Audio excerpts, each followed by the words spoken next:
About to get a good stretch right here, right before my workout. Or should I stretch before my workout? A couple of years back, there was a study that came out that showed that stretching before exercising can decrease in performance, regardless of a lift or performance in the sporting activity that you're participating in. So let's break that down a little bit, because I made some mistakes also.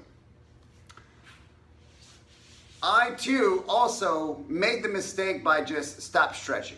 All right, I stopped stretching, and through time I noticed that I became stiffer. Now, they always say that instead of stretching you should do a dynamic warm-up. Well, as time became more relevant, especially in jiu-jitsu, I played this position a lot. Through my career in MMA, I was like this. And so what happened is I started to have shortening of my pec muscles and my clavicles and things like that. So I need to stretch back out. But, oh, I'm not supposed to stretch. So the problem happened where people got the confusion that stretching was just bad in general. And it's not, okay?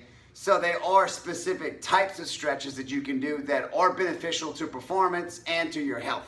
So let's go over some of them. One, that's why I still foam roll before I work out or do any sporting event, if possible. And yes, I'll probably bring my roller with me. Now, I'm gonna have some colleagues of mine that are against foam rolling, but like I explained to them, is I'm not doing it for a massage. I am doing it to just excite the nervous system and create blood flow, which means that I'm only gonna do passes 5 to 10 times on that one body part. I've noticed that every time I do this, it completely warms my body up in a different way. Now, the reason why is I said it excites my nervous system is because it lets my body know that, hey, something's going on, okay?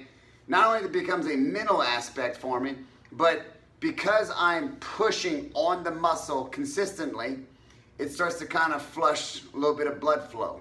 Now, I'm not, like I said, going to continue pass after pass after pass after pass. I don't want to relax my muscle. I just want to wake it up. I'm like, hey, about to get started. Now, from there is where we're going to get into stretching. Anytime you hold a stretch for 60 seconds, you're going to create a lift in the fascia system. This is important.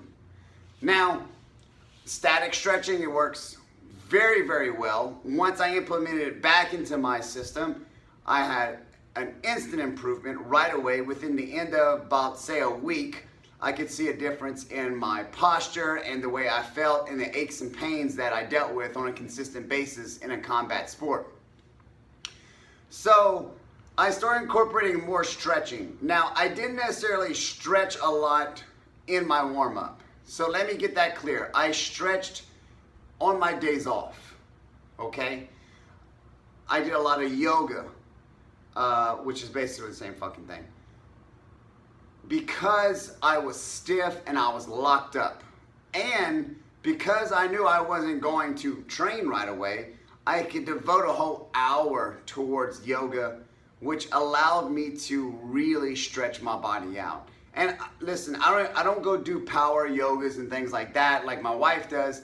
I'm more into just the stretching yoga, the very basic yoga, holding the poses for 1 to 5 minutes. I really want to change the length and the fascia of the muscle to help open myself back up, okay? So when it comes to stretching before working out, you only want to hold it for max, maybe 15 seconds, okay? So I'm going to do a foam roll, and then I may do a static stretch for like maybe 15 seconds. Only because I just want to, once again, excite and wake up the muscle. I don't want to change and try to lengthen the muscle, because that's going to screw up the CNS pattern and the motor joint complex pattern, okay? I'm going to get to that.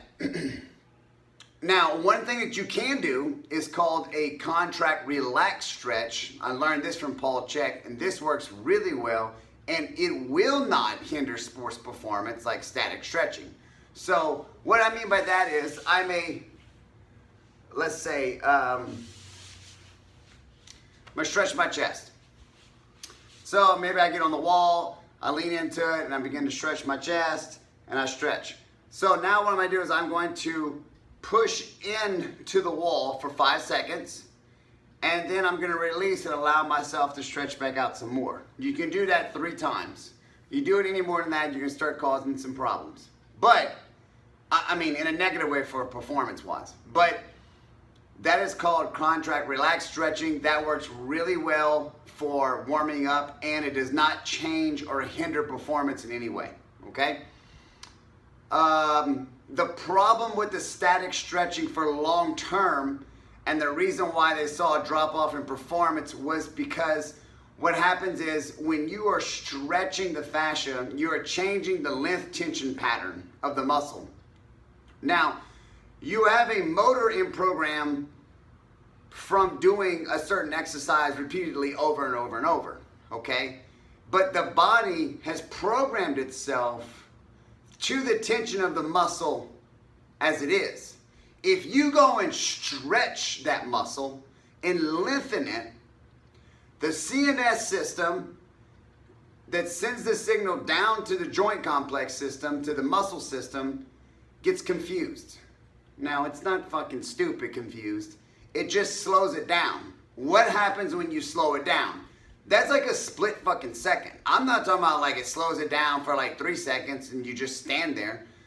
For a split second, your body doesn't respond as quickly as it needs to. But you are forcing your muscle to contract as fast as possible during an explosive movement. These are where the injuries happen. This is where you see the sprinters take out the blocks and then boom, they grab their hamstring and sometimes fall to the ground. All right? You're creating a confusion pattern between the central nervous system and the joint muscle complex system. And so it is not as efficient together anymore, all right? It used to be like this, and now you kind of opened it up. It still works, just doesn't work very good. So you can't expect a lot of it. So I'm gonna foam roll to kind of excite the muscles and wake it up. I'm gonna do a contracts and relax stretching method to kind of help me out. From there, now I can move into mobility and dynamic warm-ups. And that will allow me to have a sufficient warm-up for good performance and injury-free. I hope this helps out.